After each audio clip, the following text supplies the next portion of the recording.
Okay, so let's talk about functions. So we're going to talk about functions and relations.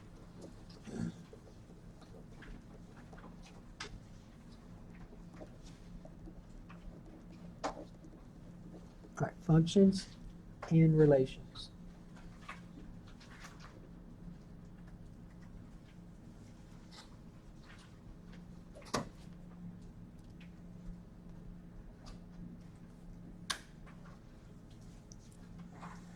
Okay, so a relation, let's talk about the definition of relation. So a relation is by definition a set of ordered pairs. So relation is a set of ordered pairs.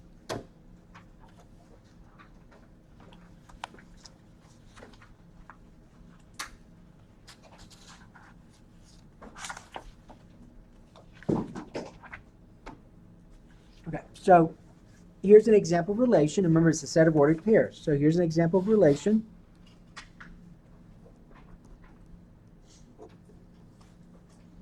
So I have this set, and in this set I have some points. And let's say one of my points is 2, -3, 4, 0, -2, 5, 1, 2, and -1, 3.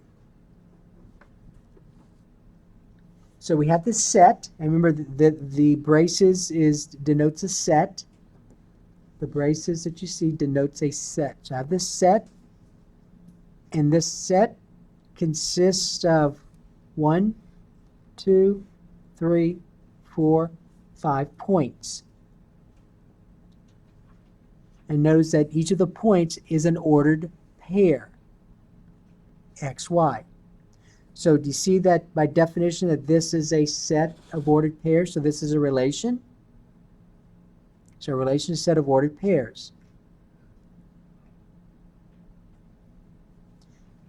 And notice that in the set of ordered pairs, it tells you the relationship between x and y. So when x is 2, what's my y value? -3. When x is 4, what's my y value? 0, and so on. So that's the relation between x and y in this set. Other examples of relations would be something like this. So remember when you graphed a line in a previous lesson? Is this an example of a relation? Yes or no? Yes. Yes, it is. Why? Well, it's made up of a set of what? Ordered pairs. Because first of all, how many points are on this line? An infinite number. How many points are in this relation right here? 5. That's a finite number. Finite versus infinite. Finite means you can count. I counted how many of them? 5. You can't count how many are here because there's an infinite number of them. All right. But the graphs that you dealt with, those are relations because it's a set of ordered pairs. It's made up of a set of ordered pairs.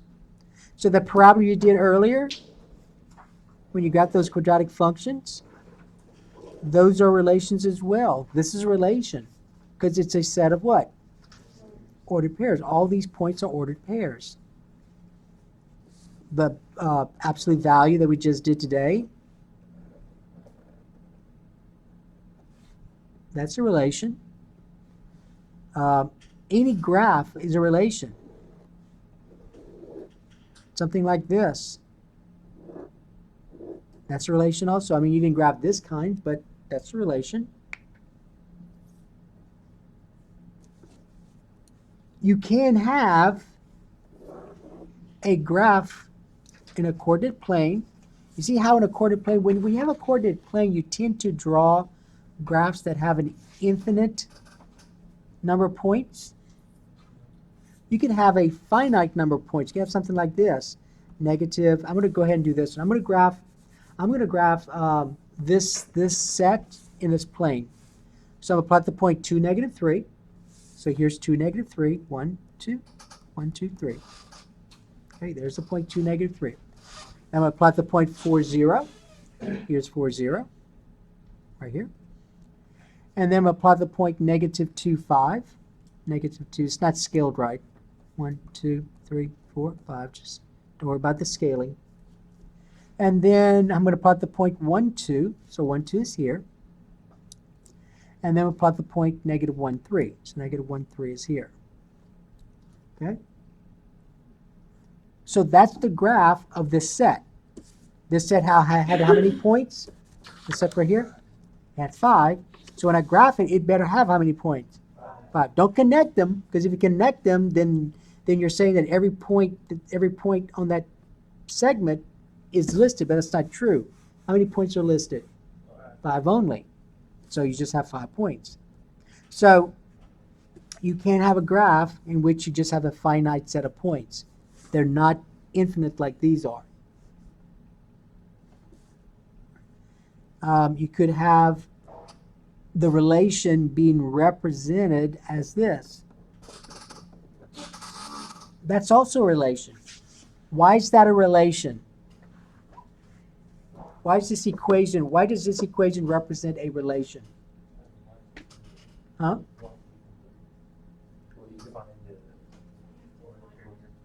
Because you could list this as a set of ordered pairs, couldn't you? Remember that t-table? If I do a t-table, when x is 0, what's my y value? 3. When x is 2, what's my y value? 5. How many of those do I have? An infinite number, right? There are an infinite number of points on this line. This would be a line that's linear. We could also represent a relation as a mapping. I'm using the word mapping. And then it's going to look like this. So it'll look like two ovals, kind of like this. And this would be my input, and this would be my output. And in the input, let's say one of my inputs, I have some function, and I'm plugging in a number. Let's say I'm plugging in the number 2. It does something to it, and let's say it outputs 4. So when my input is 2, my output is 4. So that's the idea of mapping, kind of like an input and an output. When x is, let's say, negative 3, let's say my y value is 6. And I said x, I meant input, output. When my input is 2, let's say, I already did 2, let's say negative 2. When my input's negative 2, let's say my output is 9. When my input, let's say, is 5, let's say my output's 9 also. So I only listed once. Right. So that's an example of a mapping. It just tells you what your input and output is and how the elements in the input are related to the elements in the output. All right. But basically all these things that you see here is a relation. So a relation could be an actual set of ordered pairs like you see. A relation could be represented as a graph. A relation could be represented as an equation. A relation could be represented as a mapping. Those are all examples of relations. And notice all of these are a set of ordered pairs, right? They all represent a set of ordered pairs. But let's talk about a function. A function, though, a function is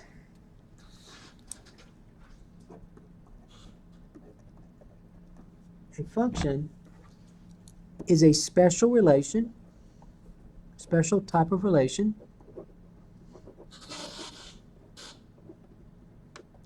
Now, in order to understand a function, you need to understand the definition of a function.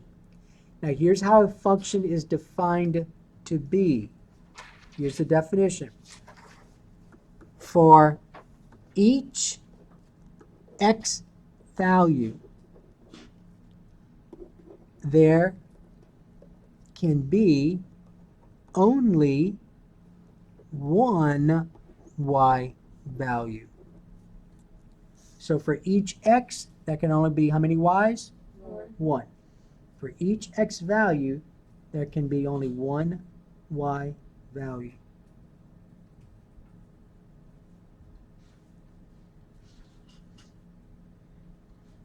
Now, a couple of other things. The domain of a relation is the set of x coordinates.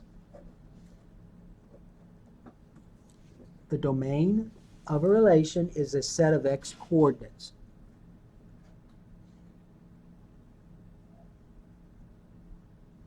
All right, so x coordinates, your domain. Now remember that mapping we had a while ago where it's called input-output? Input-output?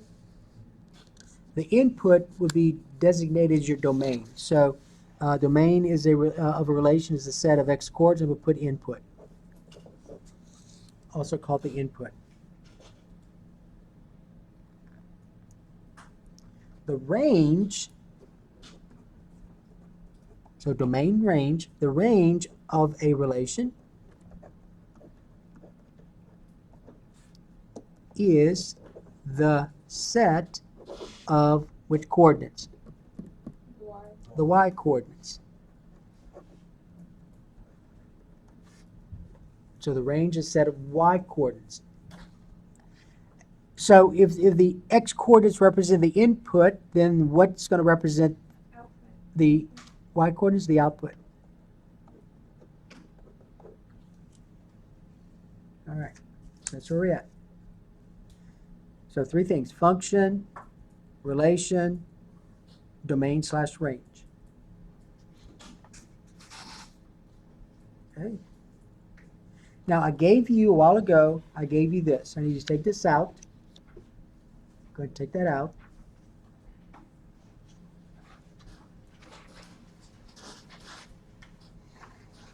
So notice that this first page, do y'all agree that this first page represents relations?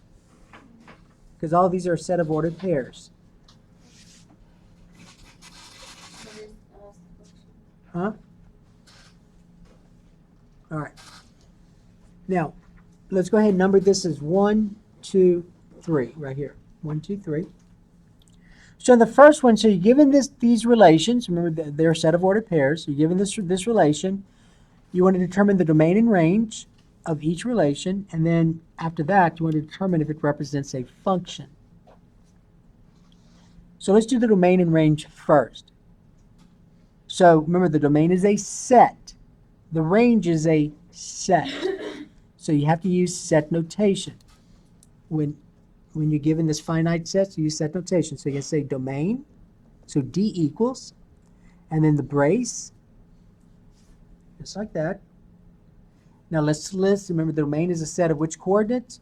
The x. Now keep in mind, whenever you list domain and range, the values only occur once. Only list them once. So remember, only list once. And it doesn't have to be in a certain order. So let's just write it as we see it. What's that first x coordinate I see? -2. Comma. What's the next one? Comma. What's the next one? Comma. What's the next one? We already have 1, right? So don't list it again. Next one is 2. And then what? 3. So don't forget to close it with a brace. So there's your domain. So your domain consists of how many elements? 5. Okay, let's find the range. The range, what are my y values? No. Let's. Or you say -1 because you're listing them in order from smallest to large. Is that what you're doing? Okay, that's fine. Let's just. I'm just gonna go ahead and write it as I see it. What's the next one? What's the first one? 2. Okay. What's the next one? 5. Next one? Okay. 7. -1, and that's it, right? Because 2 is already listed. Okay. Now we're going to talk about range. We're going to talk about function in a little while. Let's go to number 3. Do number 3 with the domain and range. So let's find the domain there. Domain equal 0, 1, 2, -5, 3. So that's your domain. The range, or equals, what's the range? negative 5, 3, 2, 4, and 6, right? Okay. All right. So you haven't you all know what the domain and range is for a finite set.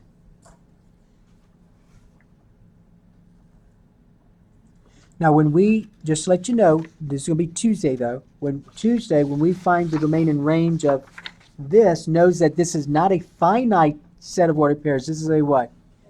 Infinite. So you will see when we get to that point, you will see that our domain and range will be listed differently. Because here you have you have a finite set, right? You can count them. Here you can't count them. You cannot count these. There's an infinite number, so you cannot write it like this. So you're going to see how you're going to write it. It's not that difficult. All right. Now let's talk about the whether this is a function or not. So to do the function, to determine what's the function, you see how this is a finite set? Right, I'm sorry, where this is a finite set. To do that, you're gonna write it as a mapping, just like these are listed. All right, so you're gonna do like a mapping. Okay, so watch. It's gonna look like this. So we do number 1. So write these as mappings. It helps. It helps if you do this as mappings. Okay, number 1. So you can do the little ovals like we did. So here's my domain. Here's my range. Or you could say this is my x and this is my what? Y. Does not matter. Okay, so let's in the I always put domain first. Put x first, and then the range will be that second oval, the one on the right.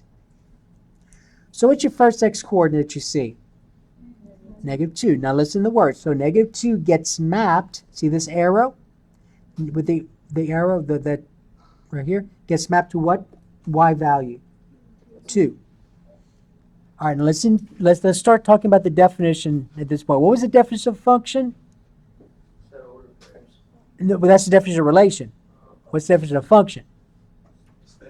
A special relation in which for each x there's only one y. Right? Okay.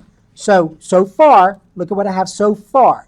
When x is negative 2, what was my y value? 2. So when x is negative 2, do I get just one y value? Yes. So far, yes, right? Okay. When x is 0, so you put 0, you draw your map and your arrow, it gets mapped to what? 5. So far, it looks like it's a function, right? Let's go to the next one. When x is 1, what's my y value? 6. So far, I'm good, correct? But you got to check all of these. When x is 2, what's my y value?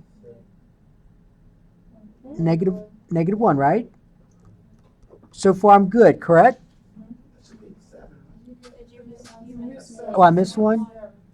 Oh, I'm sorry. Okay, so so 1, I already have 1, right? So only listed 1, so what's my y value? 7. All right, now, again, do I still have a function? Yes or no? Okay, who said yes? Why'd you say yes? Okay, remember the definition of function for each x coordinate, there's got to be how many y coordinates? Just 1. So look at this x coordinate right here that I have circled. When x is 1, what are my y values? 6 and what? 7. So it's not a function. So it's not a function. So this relation, this right here, is not a function because when x is 1, there are how many y values? There are 2 y values. For it to be a function, for each x coordinate, there's got to be how many y values? Just 1. So it's not a function because of that x value right there. When x is 1, when x is 1, I had two different y values. Now, let me ask you this. I didn't do all of them. Let's do the 3. So when x is 3, what's my y value? 2. So when x is 3, how many y values did I get? No. When x is 3, how many y values did I get? Just 1. What is it? 2. So what was the only thing in here that made it not a function? The x value of 1. So you see how when x is negative 2 and x is 3, I had the same y value? That's okay. That would still make it a function. But what makes it not a function is the fact that when x is 1, there are how many y values? 2. What about negative 2 with the first one? Negative 2 and 3 have 2 y values. That's okay. The definition of function says for each x has got to be what? 1 y. So when x is negative 2, how many y values did I have?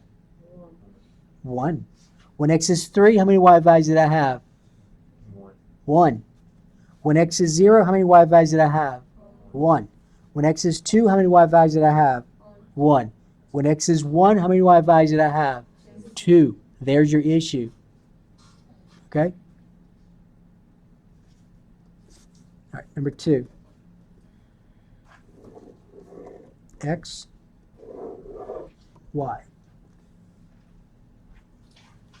When x is 0, what's my y value? 1. When x is 2, what's my y value? Negative 1. When x is 3, what's my y value? 2. So far, do I have a function? Yes. When x is 4, what's my y value? 2. So far, do I have a function? Yes.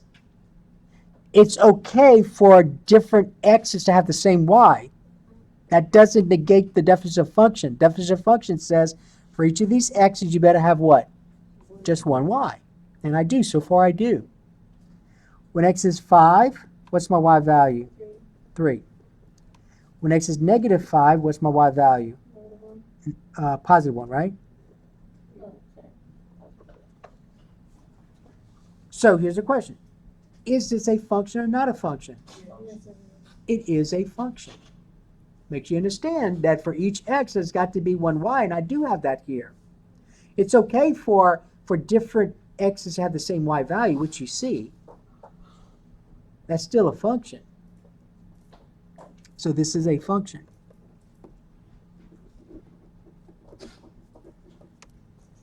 Okay? And number 3, I have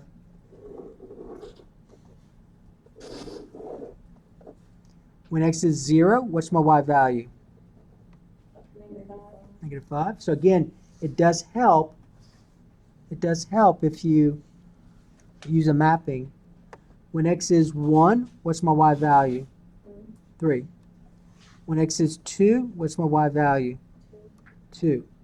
When x is, now I already have 0, right? Yeah. So do it again. List it once. But if you list it again, you're not going to notice something. When x is 0, I already have, what's my y value? 4. And right away, I can stop and say what? It's not a function. Not a function. So it's not a function because when x is 0, there are how many y values? There are 2 y values.